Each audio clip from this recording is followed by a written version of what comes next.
was trying to think, what could I say that could actually be helpful or useful to you in the future? And I thought I'd perhaps tell the story of how I sort of came to be here. How did some of these things happen? And maybe there's some lessons there, because I often find myself wondering, how did this happen? So when I was young, I didn't really know what I was going to do when I got older. People kept asking me, and eventually I thought that the idea of inventing things would be really cool. And the reason I thought that was because I read a quote from Arthur C. Clarke, which said that a sufficiently advanced technology is indistinguishable from magic. And that's really true. If you go back, say, 300 years, the things that we take for granted today, you'd be burned at the stake for. You know, being able to fly, that's crazy. Being able to see over long distances, being able to communicate, having effectively, with the internet, a group mind of sorts, and having access to all the world's information instantly from almost anywhere on the earth. This is stuff that really would be magic, or would be considered magic in times past. In fact, I think it actually goes beyond that, because there are many things that we take for granted today that weren't even imagined in times past. They weren't even in the realm of magic. So it actually goes beyond that. So I thought, well, you know, if I can do some of those things, basically if I can advance technology, then that's like magic, and that would be really cool. And I also had sort of a slight existential crisis, because I was trying to figure out what does it all mean? Like, what's the purpose of things? And I came to the conclusion that if we can advance the knowledge of the world, if we can do things that expand the scope and scale of consciousness, then we're better able to ask the right questions and become more enlightened. And that's really the only way forward. So I studied physics and business, because I figured in order to do a lot of these things, you need to know how the universe works, and you need to know how the economy works. And you also need to be able to bring a lot of people together to work with you to create something, because it's very difficult to do something as an individual if it's a significant technology. So I originally came out to California to try to figure out how to improve the energy density of electric vehicles, basically to try to figure out if there was an advanced capacitor that could serve as an alternative to batteries. That was in '95, and that's also when the internet started to happen. And I thought, well, I can either pursue this technology where success may not be one of the possible outcomes, which is always tricky, or participate in the internet and be part of it. So I decided to drop out. Did some internet stuff. Did a few things here and there. One of which was PayPal. And I think maybe it's helpful to say one of the things that was important then in the creation of PayPal was kind of how it started, because the initial thought was with PayPal was to create an agglomeration of financial services, so to have one place where all of your financial services needs would be seamlessly integrated and work smoothly. And then we had like a little feature which was to do email payments. And whenever we'd show the system off to someone, we'd show the hard part, which was the agglomeration of financial services, which was quite difficult to put together. Nobody was interested. Then we'd show people email payments, which was actually quite easy, and everybody was interested. So this is, I think it's important to take feedback from your environment. You know, you want to be as closed loop as possible. So we focused on email payments and really try to make that work, and that's what really got things to take off. But if we hadn't responded to what people said, then we probably would not have been successful. So it's important to look for things like that and focus on them when you see them, and correct your prior assumptions. And then going from PayPal, I thought, well, what are some of the other problems that are likely to most affect the future of humanity? It really wasn't from the perspective of what's the rank-ordered best way to make money, which is okay, but it was really what I think is going to most affect the future of humanity. So I think the biggest terrestrial problem we've got is sustainable energy, but the production and consumption of energy in a sustainable manner. If we don't solve that this century, we're in deep trouble. And then the other one being the extension of life beyond Earth to make life multiplanetary. So the latter is the basis for SpaceX, and the former is the basis for Tesla and Solar City. And when I started SpaceX, initially I thought that, well, there's no way one could possibly start a rocket company. I wasn't that crazy. I thought, well, what is a way to increase NASA's budget? That was actually my initial goal. So I thought, well, if we can do a low-cost mission to Mars, something called Mars Oasis, which would land seeds in dehydrated nutrient gel, and you hydrate them upon landing, and then you'd have this great sort of money shot of green plants on a red background. The public tends to respond to precedents and superlatives, and this would be the first life on Mars, the furthest that life's ever traveled, as far as we know. And I thought, well, that would get people really excited, and therefore increase NASA's budget. So obviously, the financial outcome from such a mission would probably be zero. So anything better than that was on the upside.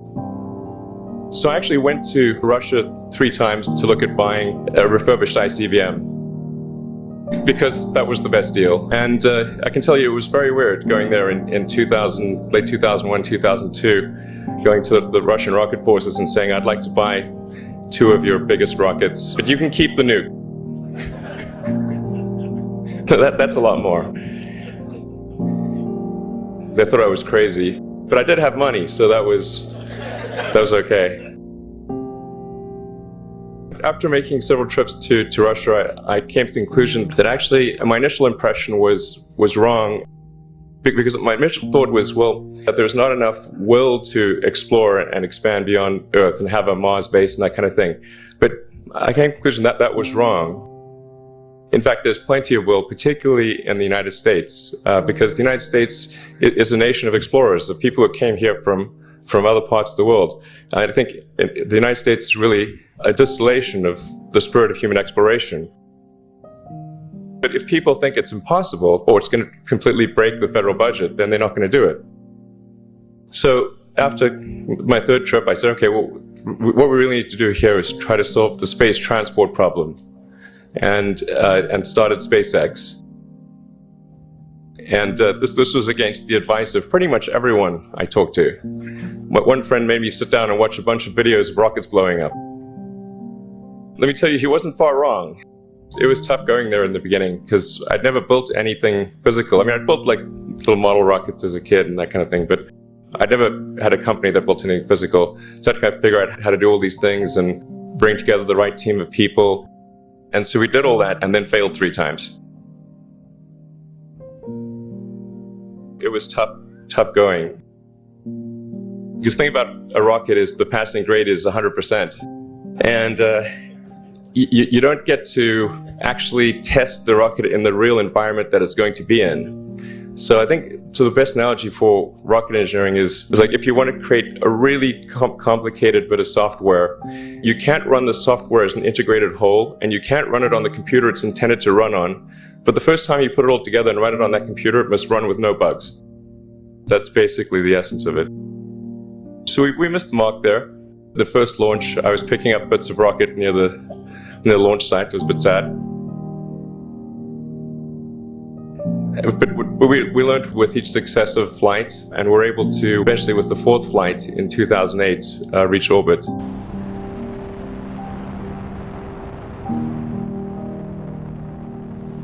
And that was also with the last bit of money that we had. So, thank goodness that happened. I think the saying is 4th time's the charm. So we got the Falcon 1 to orbit, and then began to scale that up to the Falcon 9, which is about an order of magnitude more thrust. It's around 1 million pounds of thrust. And we managed to get that to orbit, and then developed a Dragon spacecraft, which recently was able to dock and return to Earth from the space station. That was a white-knuckled event. It's a huge relief. Still can't quite believe it actually happened. But there's a lot more that must happen beyond this in order for humanity to become a spacefaring civilization, and ultimately a multi-planet species. And that's something I think it's vitally important, and I hope that some of you will participate in that, either at SpaceX or at other companies, because it's just really one of the most important things for the preservation and extension of consciousness. I mean, it's worth noting, as I'm sure people are aware, that the Earth has been around for 4 billion years, and civilization, at least in terms of having writing, has been around for 10,000 years, and that's being generous. So it's really somewhat of a tenuous existence that civilization and consciousness as we know it has been on Earth. And I think I'm actually fairly optimistic about the future of Earth. I don't want to sort of people to have the wrong impression that I think we're all about to die. I think things will most likely be okay for a long time on Earth. But not for sure, but most likely. But even if it's sort of 99% likely, a 1% chance, it's still worth spending a fair bit of effort to ensure that we have backed up the biosphere, planetary redundancy, if you will. So I think it's really quite important. And in order to do that, there's a breakthrough that needs to occur, which is to create a rapidly and completely reusable transport system to Mars, which is one of those things that's right on the borderline of impossible. That's sort of the thing that we're going to try to achieve there with SpaceX. And then on the Tesla front, the goal with Tesla was really to try to show what electric cars can do, because people had the wrong impression. We had to change people's perception of an electric vehicle, because they used to think of it as something that was slow and ugly and had low range, kind of like a golf cart. So that's why we created the Tesla Roadster, to show that you can be fast, attractive, and long range. And it's amazing how, even though you can show that something works on paper and the calculations are very clear, until you actually have the physical object and they can drive it, it doesn't really sink in for people. So that, I think, is something worth noting. If you're going to create a company, the first thing you should try to do is create a working prototype. Everything looks great on PowerPoint. You can make anything work on PowerPoint, but if you have an actual demonstration article, even if it's in primitive form, that's much more effective for convincing people. After we made the Tesla Roadster, people said, oh, sure, we always knew you could make a car like that. It's an expensive car, and it's low volume, and it's small and all that, but you couldn't make a real car. Like, okay, fine, you got to make that too. But I think the overarching point I want to make is that you guys are the magicians of the 21st century. Don't let anything hold you back. Imagination is the limit, and go out there and create some magic. Thank you.